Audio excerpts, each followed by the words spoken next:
días, buenas tardes o buenas noches y bienvenido a un nuevo episodio de la 689. La mente no puede entenderse sin la cultura. Esta frase fue dicha por nuestro gran protagonista del día de hoy, Lev Vygotsky.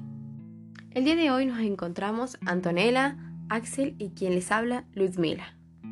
Introduciéndonos en su vida, Lev Vygotsky nació el 17 de noviembre de 1896 en Orsia, Bielorrusia.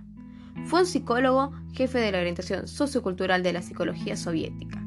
Con sus investigaciones sobre el proceso de conceptualización en los esquizofrénicos y su posterior seguimiento en la obra de sus discípulos, ejerció una gran influencia en la psicología pedagógica occidental.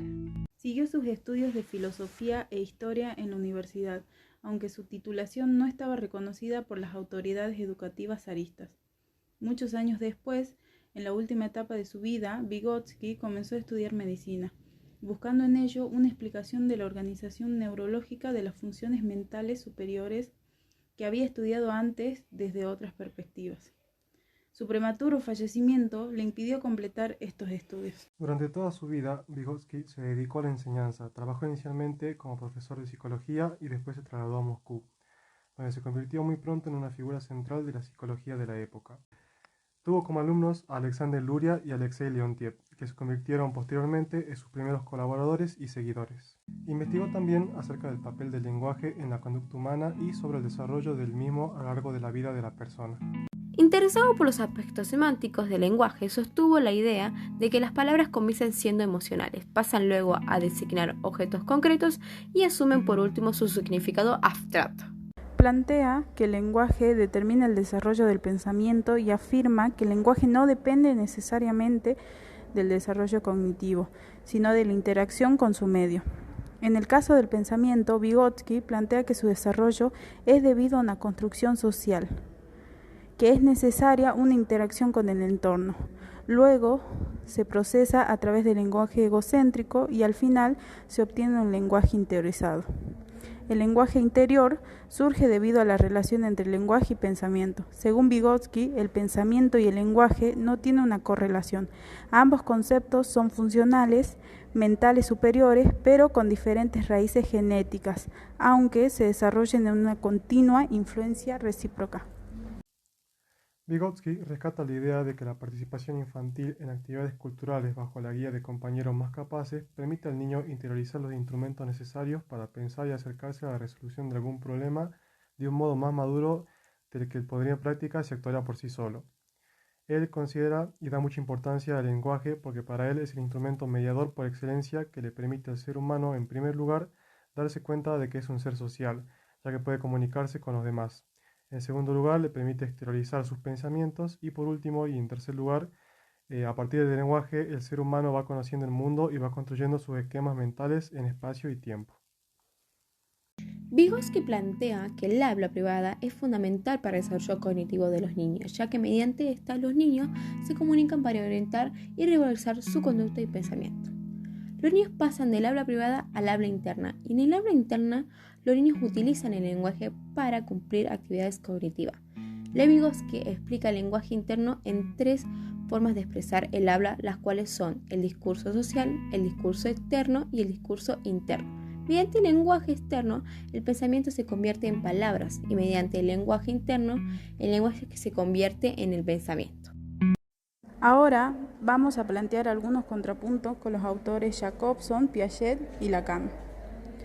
Empezando con Jacobson, decimos que Vygotsky y Jacobson coinciden en afirmar que el lenguaje no es innato, sino adquirido gracias a la interacción social. Jacobson, en el desarrollo fonológico, establece que el lenguaje se adquiere en el paso de una etapa prelingüística a una lingüística.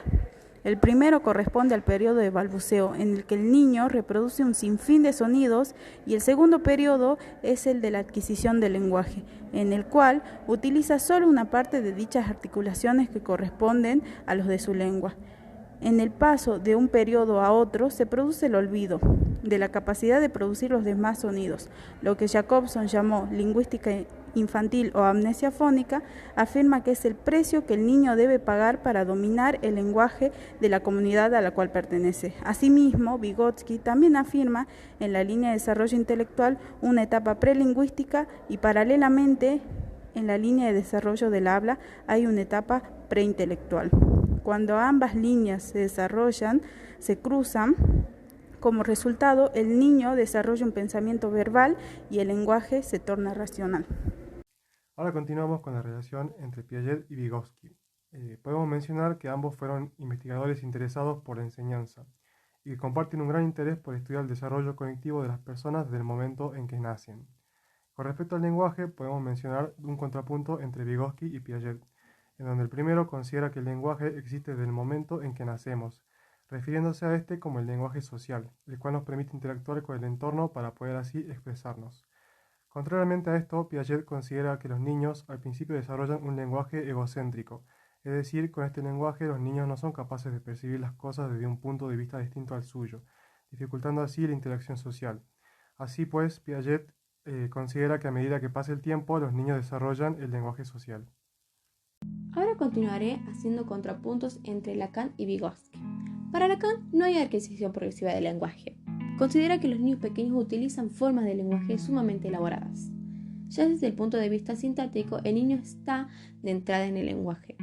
La estructura del lenguaje persiste a la entrada del sujeto a esa estructura, y sea cual sea el aprendizaje, el niño no modifica esta estructura, debe someterse a ella. Por su parte, Vygotsky le da mucha importancia al lenguaje porque para él es el instrumento mediador que le permite al ser humano darse cuenta que es un ser social, porque puede comunicarse con los demás. En segundo lugar, le permite historizar sus pensamientos. Y en tercer lugar, a partir del lenguaje, el ser humano va conociendo el mundo y va construyendo sus esquemas mentales en espacio y tiempo. Vygotsky plantea dos tipos de habla, las cuales son habla privada y habla interna. Explica que los niños pasan del habla privada al habla interna, y en el habla interna los niños utilizan el lenguaje para cumplir actividades cognitivas.